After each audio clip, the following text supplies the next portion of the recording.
I'm doing great. Oh, look at me now.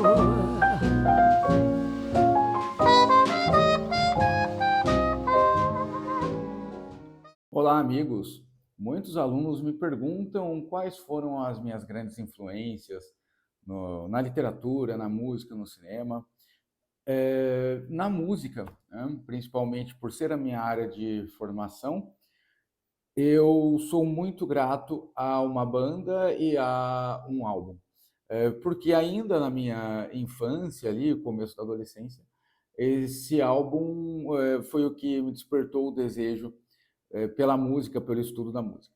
E a aula de hoje é sobre este álbum muito interessante, que é o Holy Land, do Angra. Eu acredito que eu vi essa obra mais ou menos por 1998, por ali, na oitava série, e me causou um grande fascínio. Eu não entendi o porquê, e só quando eu comecei a estudar música, né, com mais afinco, que eu fui entendendo o grande significado que esse álbum possui. Compensa já analisar de cara, sem perder tempo, uma coisa muito pessoal, a faixa que abre a obra-prima, que é Crossing. Já começa pelo próprio título, né? A grande genialidade está aí, que é uma referência ao cruzar os mares, né? Cruzar o Atlântico, porque uma temática do álbum, uma camada, digamos assim, é a questão da colonização, né? A questão da alma portuguesa em se lançar aos mares para cruzar o Atlântico. Mas o que esta faixa vai além dessa camada, digamos assim, né? A camada mais aparente. Por quê? Ela parece um prólogo, mas não é exatamente um prólogo. Ela captou um elemento que até mais tarde, né, foi se desenvolver na antropologia do professor Alexander Dugin, que é da talassocracia, né, do povo que possui o logos de se jogar ao mar, né, de buscar a conquista marítima. E aqui temos um rito de passagem alquímico. O gesto cristão da cruz, ele ganha um novo significado a partir da instrumentalidade, que é um prólogo instrumental. Aqui você tem uma polissemia programática que demonstra que a obra, o restante do disco, será uma obra simbólica. Por quê? Ali não temos algo, por exemplo, que é meramente ufanista, né? A questão de exaltar a brasilidade em si mesma, mas é uma mistura de sons de água, cantos e vozes indígenas, cantos arcaicos, ruídos. Na verdade, o que se forma ali não é nem uma melodia de abertura, é um estado pré-musical. É muito interessante que hoje, como alquimista, eu percebo ali que a intenção era demonstrar que o disco é uma espécie de obra alquímica. Por quê? Através desses ruídos, através dessa junção dramática, temos uma espécie de matéria-prima. Então, a abertura, ela funciona como se fosse a matéria-prima para construir o álbum em seguida, em todos os seus elementos. E aqui o mar, que domina a faixa, é um elemento recorrente tanto na mentalidade ibérica como também na mentalidade brasileira crioula mestiça. Eu recomendo até que escutem os trabalhos do Dorival Caymmi, por exemplo, Canções Praeiras, para entender o significado do mar. E aqui o mar partilha também de uma semelhança com a alquimia. Na alquimia, o mar é chamado também de mar tenebroso, enquanto que, ao mesmo tempo, aparece como uma água capaz de produzir nigredo.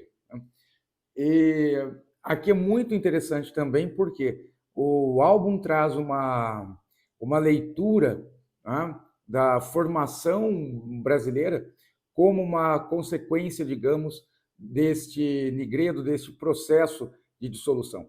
Quando, por exemplo, nesta faixa de abertura, você tem a junção dos diversos elementos ali, né, a ameaça marítima da natureza que fornece um novo renascimento, como na alquimia, que é alcançar uma nova terra, os nativos da terra, os elementos culturais novos que chegam ali no território, né, que é o que o alquimista faz no processo do Negredo, quando ele junta ali todas as suas emoções, as suas lembranças, as suas limitações, tudo que está na sua psique para extrair dali uma nova terra, né?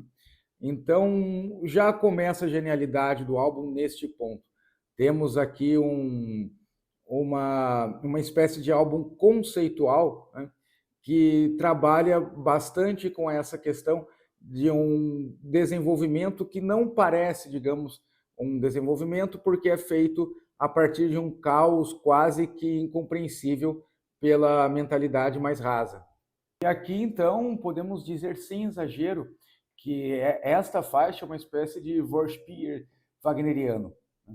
Uma introdução que não é uma mera apresentação. Aqui temos uma introdução que ganha uma característica ontológica e cosmogônica. E o interessante é que este conceito coloca o Brasil como um problema metafísico constante, como uma espécie de atanor alquímico, um vaso alquímico de processo que não sabemos quando acabará. E, de novo, isso também concorda com aquilo que o professor Dugin apresenta no Logos de Ariel. Só que, obviamente, no caso de um trabalho antropológico mais detalhado, o professor Dugin apresenta ali outras questões, né, contradições, forças externas, e aqui no álbum algo mais direcionado a essa questão de um imaginário primordial, de uma matéria-prima que se desenvolverá, né, ao longo do conceito do disco. E o disco começa com Nothing to Say, que continua o raciocínio, continua trabalhando esta matéria-prima, a prima matéria, como se fosse realmente uma obra alquímica, né? E de uma forma esplendorosa, porque aquilo que vocês ouviram na introdução retorna aqui no começo da nova faixa, porque temos ali uma introdução que mistura o clássico, né? Temos ali as cordas do clássico, o riff da guitarra pesada, a batida do rock, uma pausa com uma espécie ali de parada de escola de samba, e entra a música, né? Entra essa primeira faixa, que possui uma letra esplendorosa, justamente por marcar um problema que estudiosos se debruçam para tentar resolver. É o problema do choque cultural, o problema da colonização. Esse problema não surge só, por exemplo, na era da colonização europeia no Novo Mundo.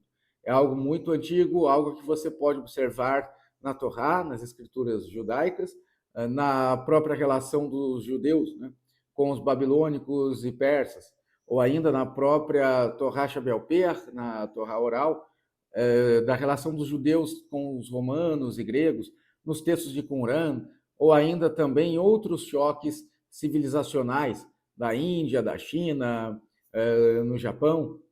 Porque quando temos esse choque de mentalidades, ou seja, um espaço onde ocorre uma colonização, um domínio cultural, surge uma guerra noética, aquilo que o professor Dugin chama de noomaquia, né? A batalha noética.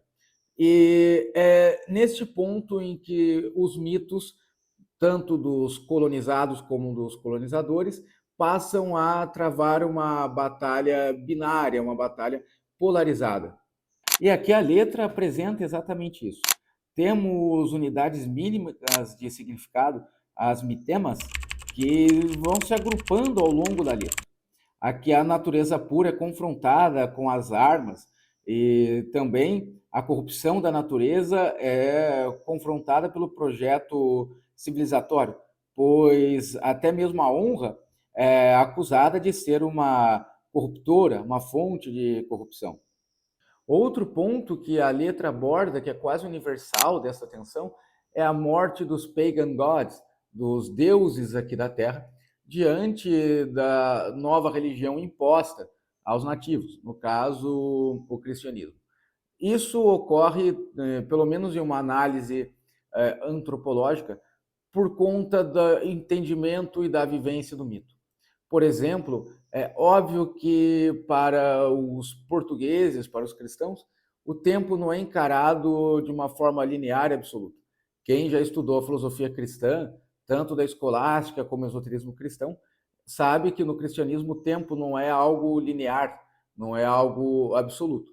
É cíclico, como, claro que com algumas diferenças, mas também é cíclico, como era para os nativos das Américas que aqui estavam. A questão é que quando, por exemplo, um povo tem o seu mito, tem a sua interpretação da estrutura da realidade, né? E ele é confrontado ou abordado por um novo conceito, aquele novo conceito sempre parecerá como linear, absoluto e é destruidor, digamos assim, da conexão daquele local com a estrutura da realidade que até então era predominante. No caso, a letra dessa música nos faz até compreender por que os britânicos criaram tantas narrativas, histórias sobre o Rei Arthur. O Rei Arthur, que em diversos aspectos das fábulas mais antigas, é uma representação da passagem do paganismo, dos deuses da terra, para o cristianismo. O Rei Arthur, o Santo Graal e principalmente Merlin. Eu tenho uma aula até sobre isso, sobre alquimia e Merlin, o que Merlin representa de fato. Mas, em suma, aqui, isso nos demonstra porque a literatura cristã antiga, que lidou com esse problema da passagem dos deuses da terra da Europa para o cristianismo, precisou criar mitos de passagem para que essa transição não fosse aniquilada por esta batalha noética, por essa transformação, digamos assim, daquilo que está conectado à terra ao estrangeiro, que, consequentemente, fará uma espécie de ruptura, de fragmentação simbólica e também da própria estrutura de imaginário do povo. É por isso que o verso Living Forevermore, Living Today, ele trabalha com essa fórmula mediadora. Porque aqui temos uma antinomia entre a eternidade, que é o tempo dos deuses, e a própria finitude que era causada pelos portugueses aqui entre os nativos. Quando há uma repetição de nothing to say, que é uma repetição do silêncio, vemos uma espécie de colapso da linguagem. Aqui a mediação da linguagem falha por completo. Sobra o horror, o símbolo esquece o seu significado, deixa de existir, e o mito passa a se encerrar no vazio. E o mais interessante aqui é que a letra não analisa este processo de um modo meramente político ou encerrado em seu fenômeno primário, sua primeira camada, mas vai além e trata de forma estruturada na própria música como um processo alquímico. Por exemplo, ela começa por um nigredo, quando ouvimos a consciência das covas, o mar de sangue, a guilt and shame, a culpa e a vergonha, que é a própria morte que ocorre na nigredo. É o eclipse do ego, é a caveira que entra na dissolução, ou ainda o corpo que se dissolve na água. Tudo isso representa uma dissolução de matéria bruta para que surja algo novo. A letra também menciona um pôr do sol, que é o início da descida ao próprio inferno interior, como na iniciação maçônica, na Câmara da Reflexão. Em seguida surge um albedo, Every Morning I Bear Myself from Love, que é uma descrição perfeita da albedo, que é a fase que surge após a escuridão da culpa, quando o alquimista opera a separatio, a separação. É o momento quando o alquimista faz uma espécie de nudez ascética para que o amor surja da culpa que foi renovada em uma essência livre das corrupções sociais e dos desejos humanos. E por último, nesse processo alquímico, ainda temos os vislumbres de ouro, que é a intuição da própria meta final na alquimia. A alquimia ensina que o ouro vulgar é o oposto do ouro filosófico. A verdadeira transmutação do alquimista só ocorre quando surge um silêncio do mundo externo. E aqui o título da música faz todo sentido, nada a dizer. E este nada a dizer é a própria sapiência hermética. Após cruzar o mar de sangue da letra, temos o estado de living forevermore, a imortalidade da alma que abandonou as armas e as próprias distinções do mundo material. Mas eu prevejo que alguém pode dizer, diante de tantas coisas negativas que a colonização causou, é possível dizer que ela é uma obra alquímica? Bom, tudo é uma obra alquímica. Até, por exemplo, o que transforma algo em uma coisa pior do que o original é uma obra alquímica, né? O ouro filosófico, esse é o grande segredo da alquimia.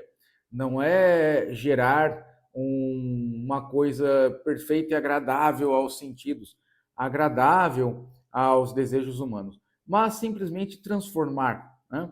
Então, até uma coisa que, por exemplo, aparentemente não seja tão elevada quanto a matéria-prima, é uma transformação alquímica e o seu resultado é ouro alquímico, né?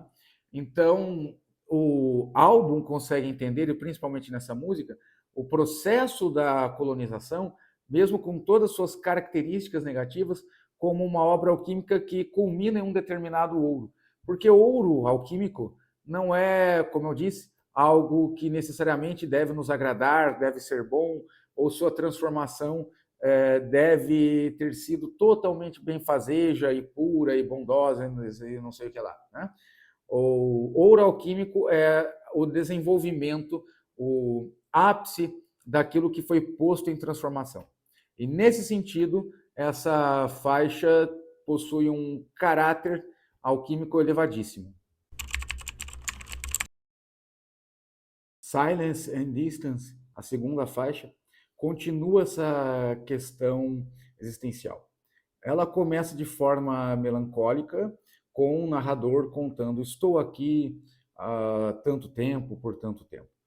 A dramaticidade do tempo está diretamente ligada à questão do espaço.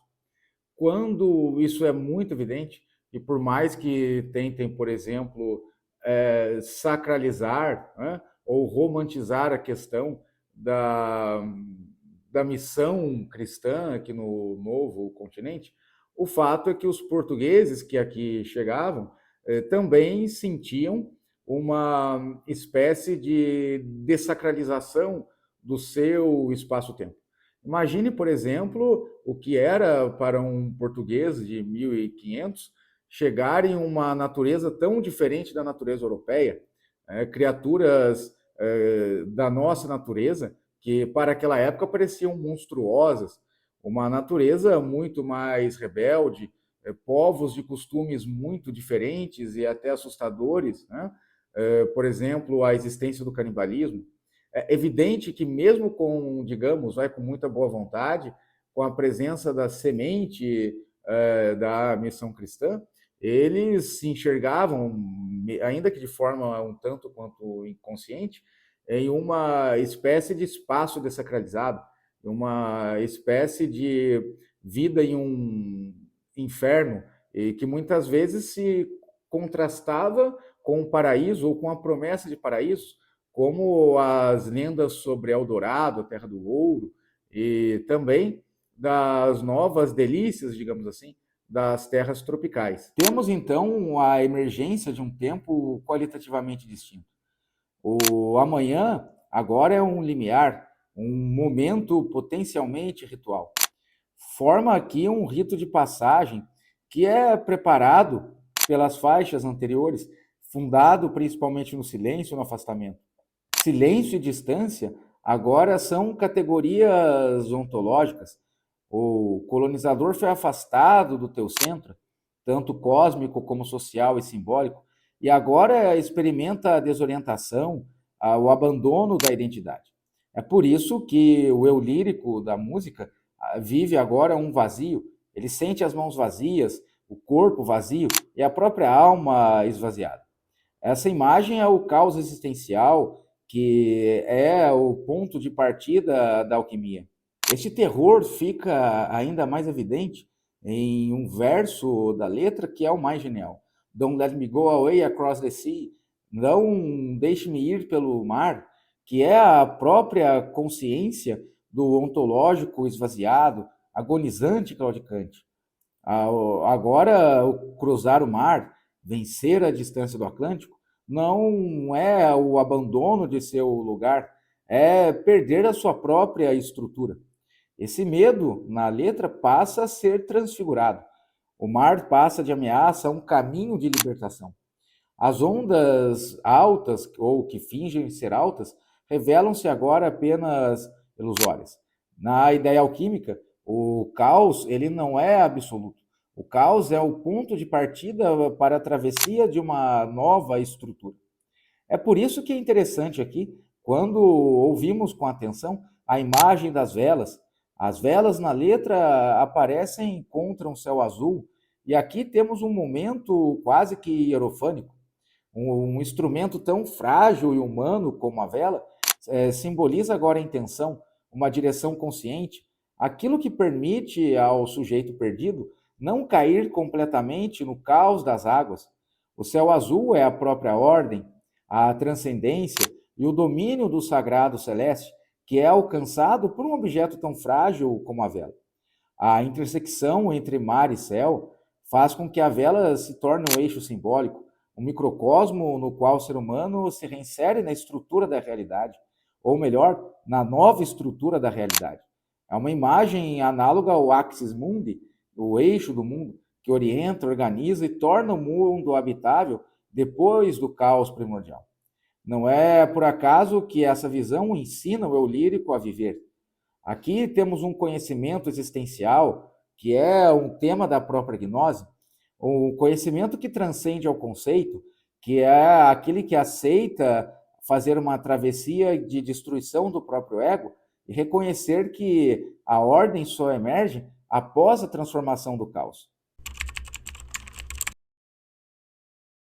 E aqui, a faixa seguinte, Carolina Ford, tem uma temática muito interessante. Já começa com um nome feminino de uma caravela. Os portugueses costumavam dar nomes de mulheres às suas caravelas e embarcações. Claro que isso também possui um significado antropológico. Por quê? A talassocracia é marcada por um logos de Cibele, por um logos feminino, de um retorno ao útero. Por quê? Se você investigar todas as motivações mitológicas em relação a conquistar o mundo através do oceano, vem de lendas sobre terras míticas, de fartura, de bonança ou de estados idílicos, depois de enfrentar demônios, digamos assim, figuras monstruosas, mundos muito perigosos, marcados por mitos e criaturas masculinas, que representam o falo. Isto é, a talassocracia, a conquista de um novo mundo, ocorre depois de o herói sibeliano, o herói do logos materno, enfrentar as figuras masculinas. Então, é significativo isso, né? Tanto no fato aqui dos portugueses, como também no nome da música. E agora a letra começa a tratar tanto, digamos, dessa questão mais intimista, como traz o conceito da africanidade no Brasil. Começamos aqui com o chamado pela mãe Iemanjá, também chamada de Janaína. Iemanjá, para quem não sabe, é um orixá da África e foi sincretizado aqui no Brasil também com os cultos indígenas em relação à mãe água, à mãe da água. No Brasil, diferente da África, Iemanjá é a rainha do mar. Em África, Iemanjá possui outro papel, mas isso agora não é uma questão aqui.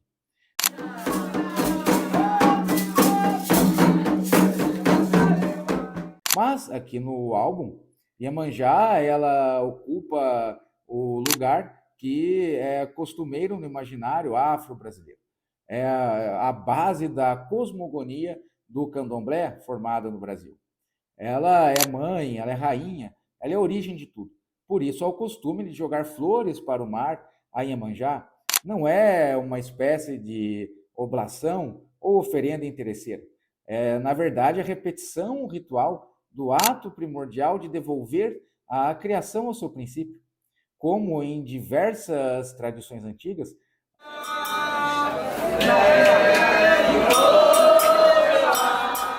toda oferenda à água simboliza o retorno a um estado diferenciado, onde as formas individuais se dissolvem para que sejam realizadas plenamente.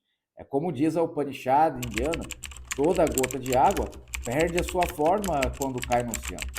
É assim que a expressão e tudo o que se fez na água sugere que a própria história individual e coletiva nasce, se move, se desenvolve e se consome no próprio elemento água, na grande mãe água. A água é a memória e o destino, é aquilo que conserva o passado e absorve o futuro. É assim que a própria letra menciona. Esta música tem sido tocada pelo tempo. Ela é o próprio meio pelo qual o tempo mítico se reatualiza diante da morte que ele passa anteriormente nas duas músicas anteriores. Portanto, temos aqui um aspecto muito filosófico sobre o mito. Isto é, ele só é plenamente eficaz quando reencenado. Aqui, a batida africana, junto do rock, coloca a repetição para suspender o tempo histórico e reconduzir os participantes a um tempo primordial, sempre presente. E aqui o navio se transforma em um microcosmo flutuante que navega sobre a mãe primordial, as águas. Esta é a relação, digamos assim, do masculino, do princípio ativo, com o feminino, quando está dominado por ele e tentando alcançar o retorno ao útero, tentando vencer as forças masculinas ativas.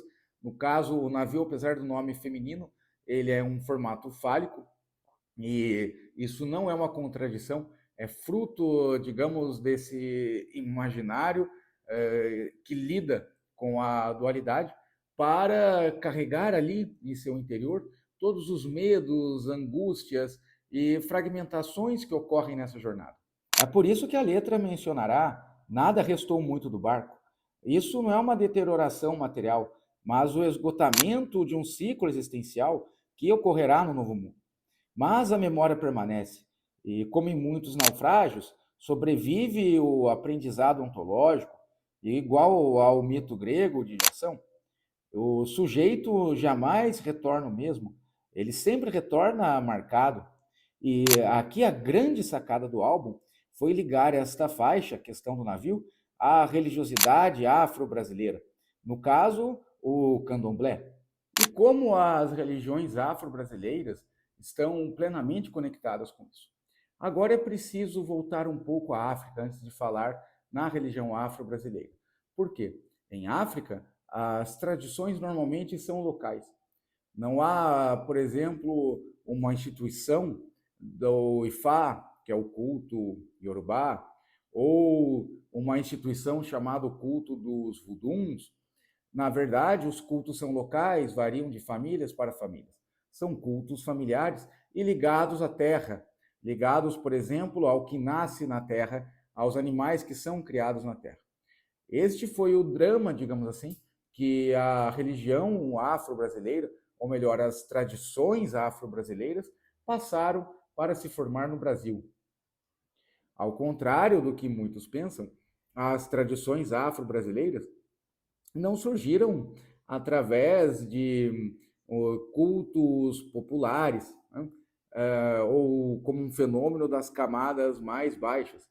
Os africanos que começaram a formar as tradições afro-brasileiras no Brasil eram quase todos de origem nobre, príncipes, princesas, reis, pessoas que eram importantes em África e que aqui no Brasil estavam escravizados ou muitas vezes nem escravos eram, como é o caso do príncipe Custódio. Para quem não conhece, Vá ao mercado municipal de Porto Alegre e procure pelo Bará do Mercado. Há ali um local, uma encruzilhada no mercado municipal de Porto Alegre, onde semanalmente veneram e prestam culto ao Bará do Mercado, que foi assentado pelo príncipe Custódio, um príncipe africano que estava no Brasil para estudar, para viver, e não era um escravo.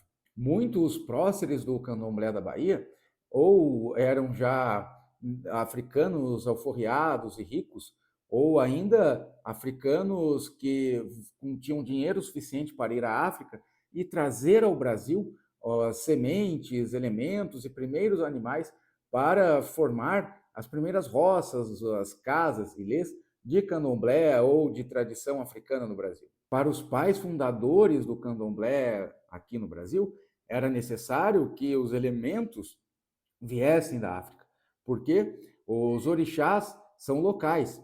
Então, era preciso trazer, digamos assim, os orixás da África para o Brasil. É por isso que muitos antropólogos chamam os cultos afro-brasileiros de deuses no exílio. Aqui os deuses foram colocados em um novo território e ressignificados, ou melhor ainda, transmutados em deuses do território brasileiro. Deuses que foram buscados em África e colocados aqui no Brasil, mas através de um processo, digamos, alquímico. E aqui, curiosamente, e isso talvez não seja uma coincidência, há um compromisso final na letra. I will be here to stay, isto é, estou aqui para ficar. Não é permanência física, é algo muito além disso. É como se agora esses deuses no exílio aceitassem um novo destino. É uma aceitação da condição trágica, mas que não deixa de ser sagrada.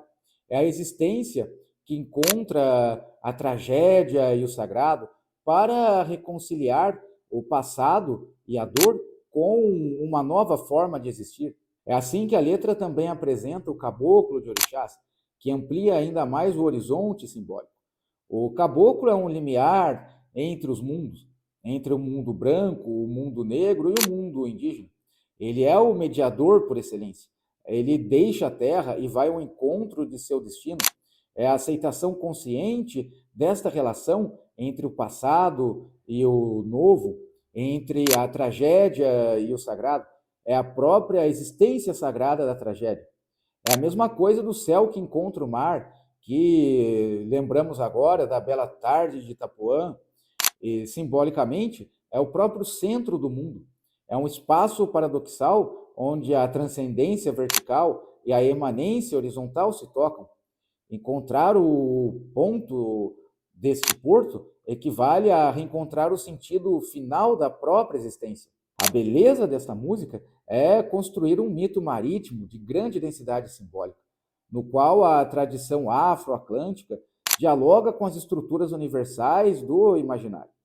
A Iemanjá, agora aqui no Brasil, a rainha do mar, a travessia, o sacrifício, o retorno e os deuses no exílio formam uma narrativa de regeneração ontológica que vai além do indivíduo e se inscreve na memória coletiva. E agora temos Holy Land, que é a faixa do título do álbum. E, novamente, não é uma coincidência que ela apresenta logo em sua introdução a junção do piano, um instrumento símbolo da cultura e da música europeia, em uma espécie de ritmo de capoeira, acompanhada por uma flauta que parece um som da floresta, junto da percussão africana. E esta junção forma um simbolismo alquímico perfeito. No primeiro verso da música, We were born in a golden age, nós nascemos de uma era de ouro. Aqui o eu lírico se inscreve explicitamente em um tempo mítico, pois a Era do Ouro é sempre uma designação de um estado ontológico originário, como em diversas tradições cíclicas. Podemos lembrar agora, por exemplo, da doutrina dos yugas da cultura védica. E esta era é sempre um período anterior à fragmentação cultural, moral e religiosa.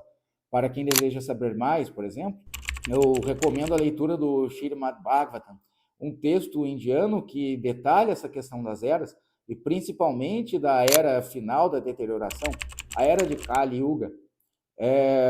Aqui, a Era de Ouro é um tempo no qual a verdade não estava codificada em doutrinas, ela era a própria manifestação da realidade. E qual a relação disso com a jornada que se passava até aqui? Voltamos aqui à questão do Axis Mundi, o eixo da Terra. Os chineses, por exemplo, sempre se chamavam de os cabeças negras do centro da Terra. A terra da Síria, ou Shams, a terra do sol, era assim chamada porque os antigos caldeus consideravam Damasco, uma das cidades mais antigas do mundo, como o centro da terra. Isso era normal em diversas culturas. Por exemplo, na própria cultura védica, Bharata não significa, nos textos védicos, apenas a terra da Índia, mas o cosmos como um todo, o próprio planeta Terra, o espaço existencial. E as localizações sagradas são centros, eixos do mundo.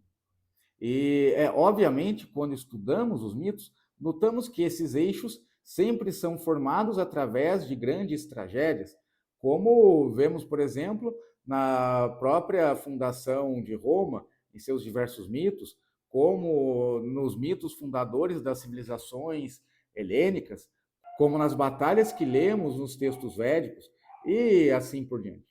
É claro que aqui, a partir do momento em que a letra analisa a fundação de uma brasilidade, este conceito não é uma mera coincidência quando relacionado ao ouro alquímico, ao processo que eu expliquei no começo deste vídeo. Aqui vemos que a busca pela brasilidade não é a conquista, mas sim uma tarefa de criar algo novo, reatualizar o princípio originário. Essa lógica corresponde a todas as concepções arcaicas que acabei de mencionar. Há ainda a afirmação final na música, pois eu ainda estou aqui para ver a sua face, isto é, uma fidelidade e permanência. A terra sagrada do Brasil equivale a reconhecer uma presença viva no mundo. É algo que carrega uma contemplação simbólica, acessível apenas àquele que aceita permanecer no limiar entre o tempo degradado e o tempo restaurado. E para quem acha que isso é apenas um preciosismo de antropólogos, basta observar alguns movimentos que ocorreram no Brasil durante o século XIX. Por exemplo, Canudos com seu sebastianismo, o contestado, e ainda no século XX, o movimento do cangaço. Todos estes movimentos, digamos assim, marginais, foram analisados pelo professor Dugin em seu estudo sobre a civilização latino-americana como uma tentativa de restaurar ou continuar a transformação do espaço do Brasil e da América Latina como um novo axis mundi, um eixo mundo desvinculado de ideias, digamos, estrangeiras, de um imaginário contraditório com esta busca alquímica que se inaugurou durante a formação do nosso território. E agora passamos para O Xamã, mais uma música que demonstra que este álbum não é uma conjunção de coincidências ou conceitos aleatórios que o artista pegou no ar. Quando analisamos as fundações das civilizações, notamos que tudo parte do xamã. Quando você lê, por exemplo, a Torá, a Bíblia hebraica, você nota que Abraão era aquilo que na antropologia classificamos hoje como um xamã. Isto é, Abraão não tinha um templo, Abraão também não tinha um oráculo, como vemos na fase do templo, na fase do tabernáculo, do sacerdócio instituído na época de Moshe, de Moisés, com Urim e Tumim. Abraão se comunicava diretamente com Deus. Abraão sacrificava em qualquer lugar.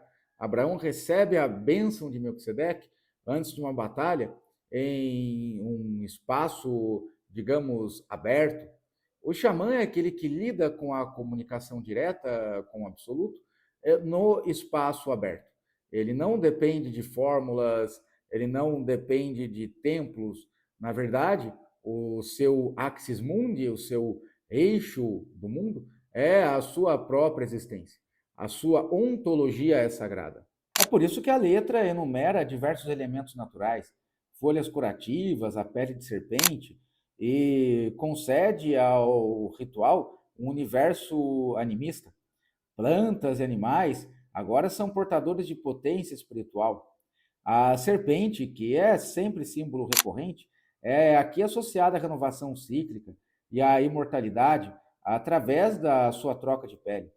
O crescimento contínuo da serpente é uma expansão do poder ritual do xamã que não é contido pelas categorias ordinárias da razão.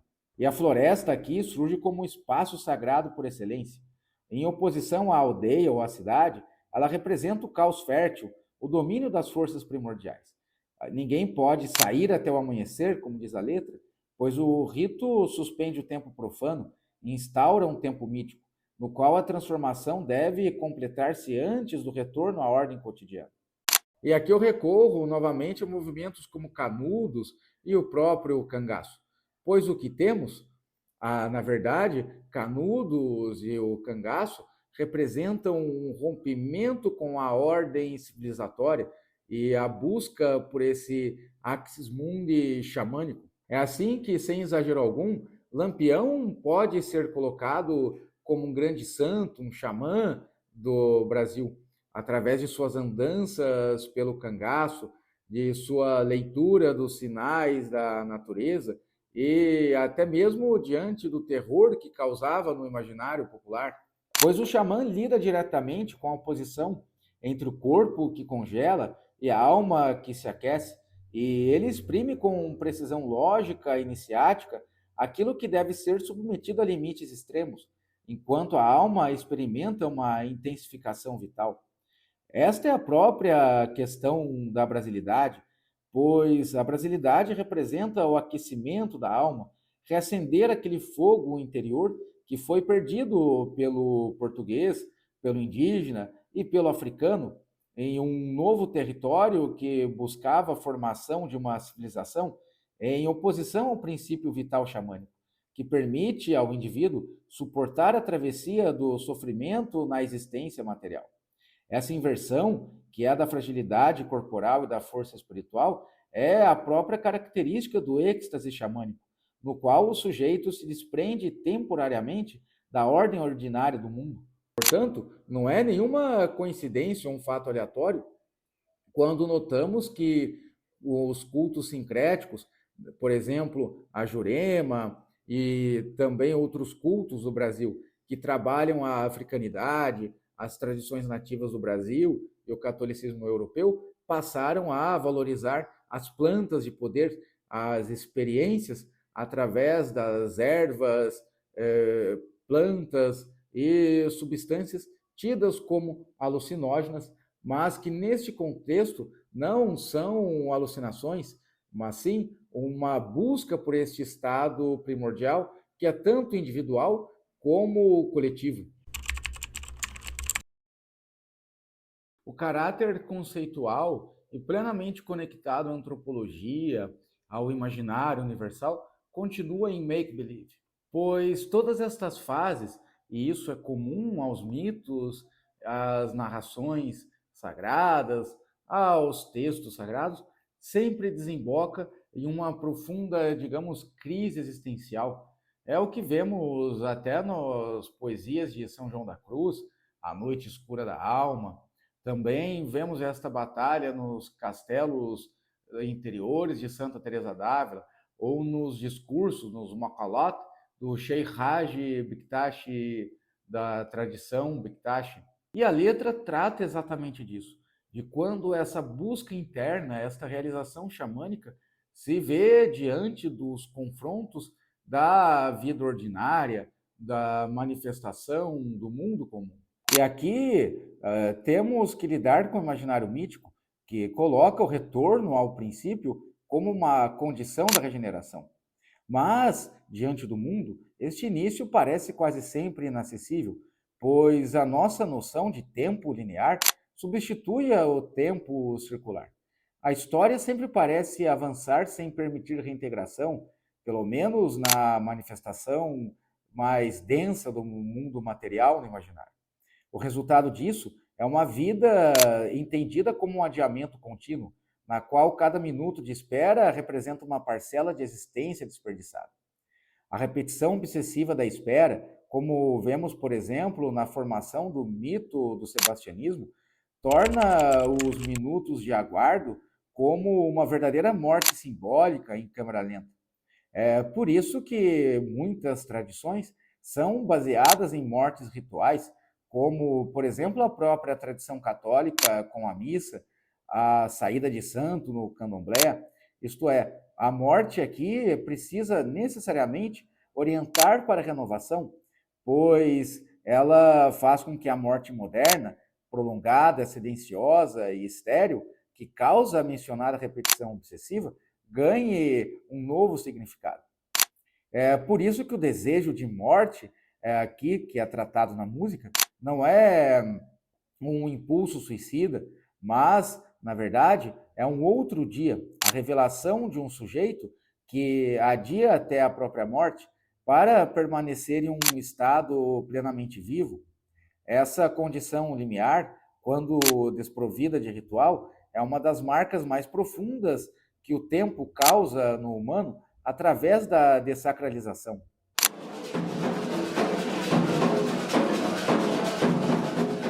O silêncio reaparece como uma consequência do mito fundador, que dá para dizer que é até um tema oculto do álbum como um todo. O choro do eu lírico, diante do qual ninguém deve rir ou tratar como fraqueza, é uma simetria radical entre sofrimento e reconhecimento. Aqui o sofrimento é um rito, é uma narrativa coletiva e é ao mesmo tempo privado e de caráter transformador. A música faz um apelo final por palavras de paz, que é a própria dimensão escatológica da relação entre ética e sujeito. O sujeito aqui não pede felicidade, mas um sentido de existência. E, entretanto, ele recebe, na verdade, um coração partido, que é a fragmentação interior causada pela relação do espaço-tempo desacralizado. É uma recusa em esperar que a vida seja desperdiçada e é um indício da resistência.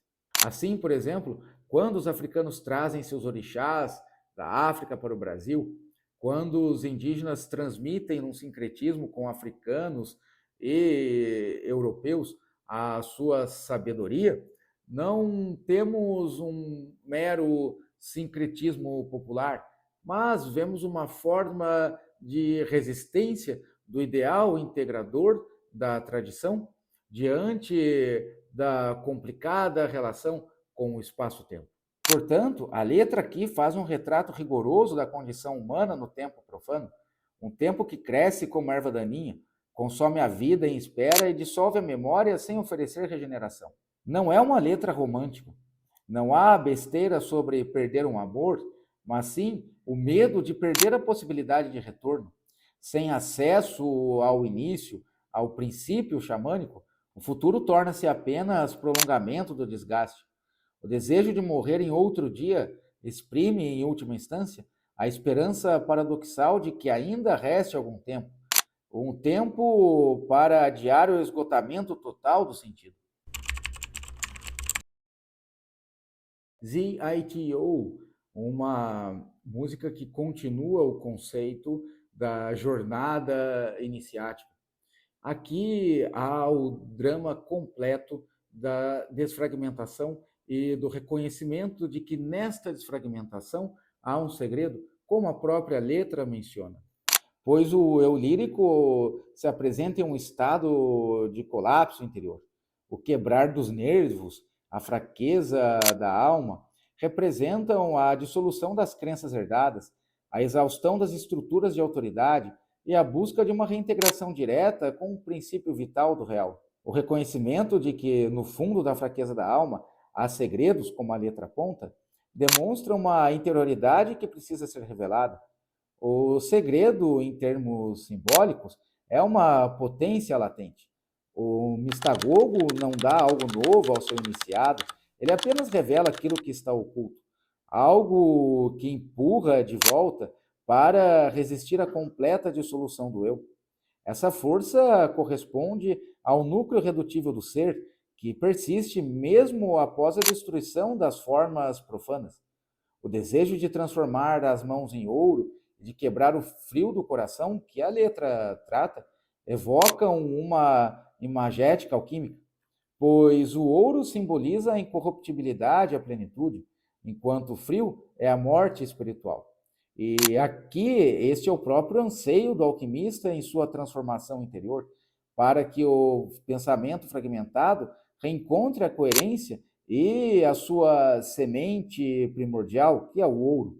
É por isso que a letra faz referência a um novo século, que não está na dimensão histórica.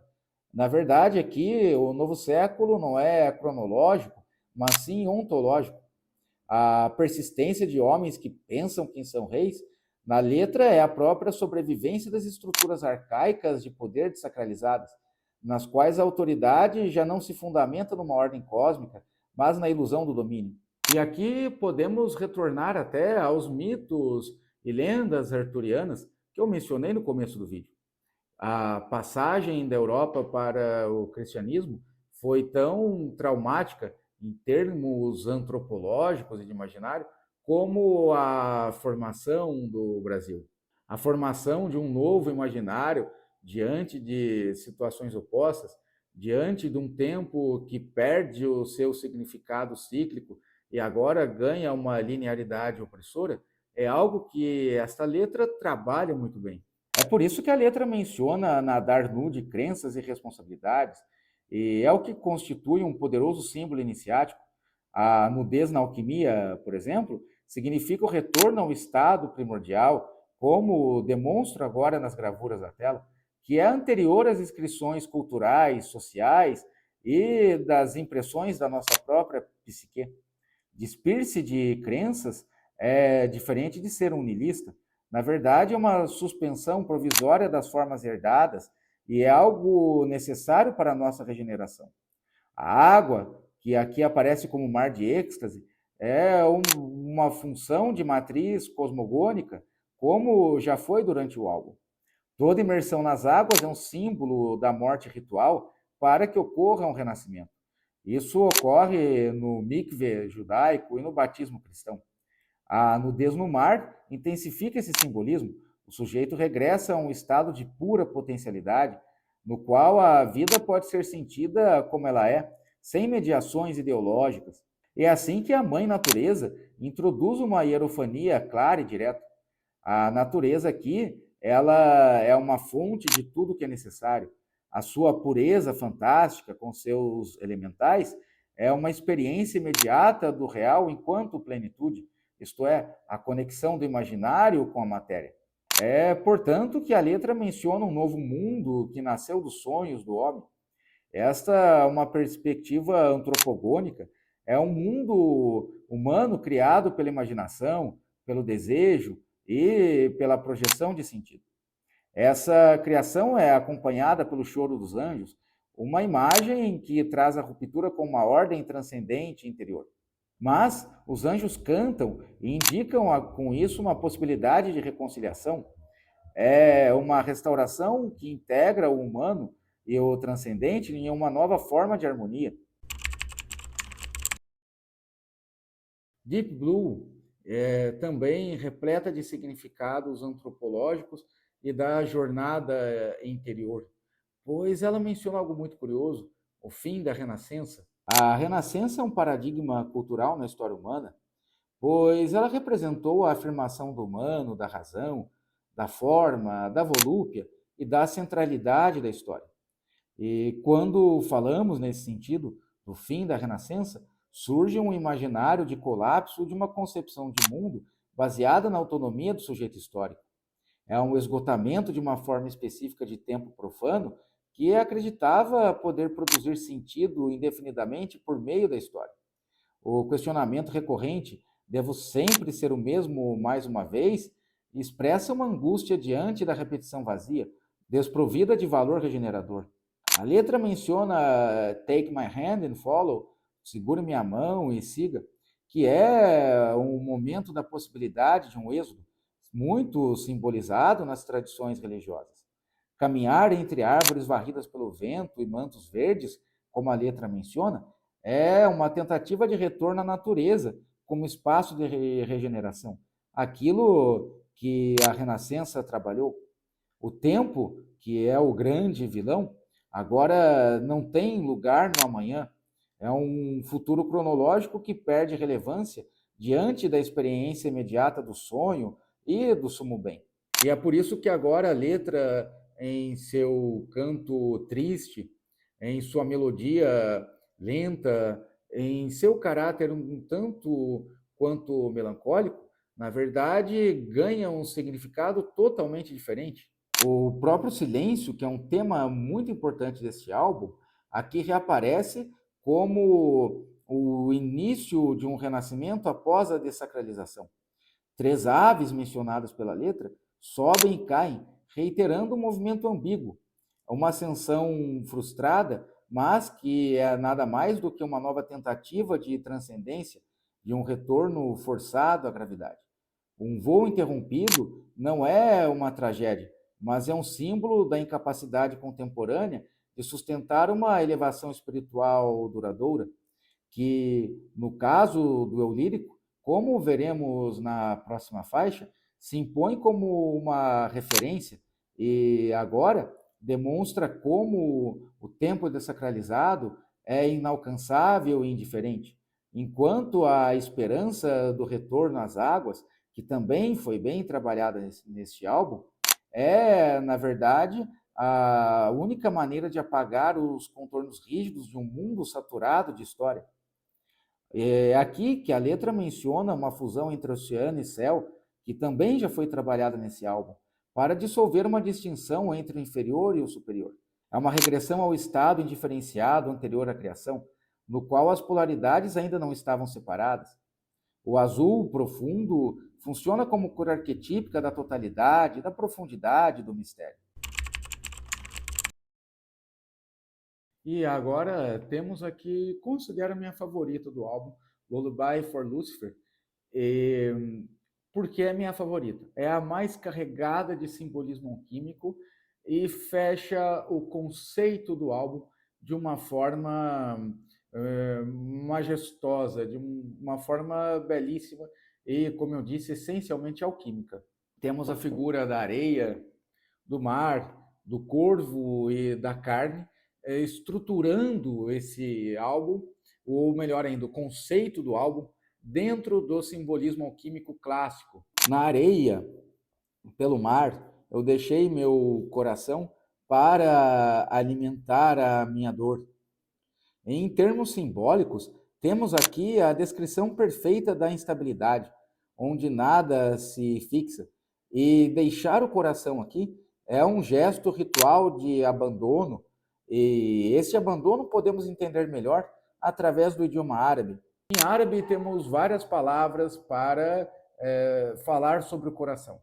Temos o qalb, que é o coração físico, por exemplo. Né? Eu recomendo uma música Yazahratan Fihaeli, do Farid Al-Atrash, que menciona esses tipos de coração.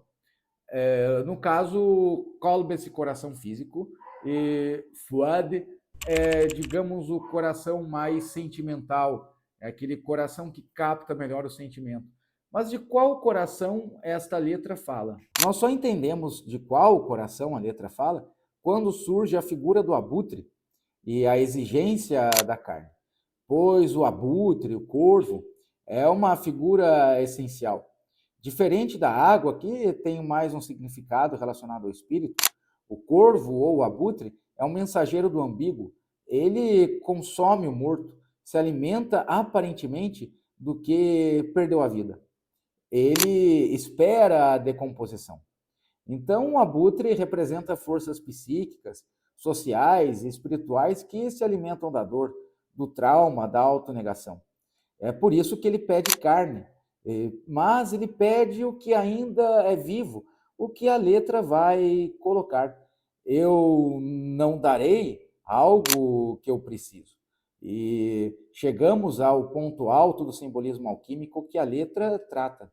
Apesar destas características aparentemente negativas do corvo, Há um ditado na alquimia que diz: o corvo nunca se senta em madeira morta. Se isso é verdade ou não na natureza, não dá para saber com exatidão. Mas na alquimia quer dizer que quando o corvo se assenta no morto no processo da Nigredo, ele está reconhecendo ali que aquele morto não é de fato um morto, não é madeira morta. É uma madeira que está agora viva de fato. Ou seja, esta canção de ninar é uma recusa ética e ontológica do sacrifício feito de forma errada. O sacrifício, isso em todas as tradições religiosas, só é regenerador quando é voluntário e conectado ao sagrado.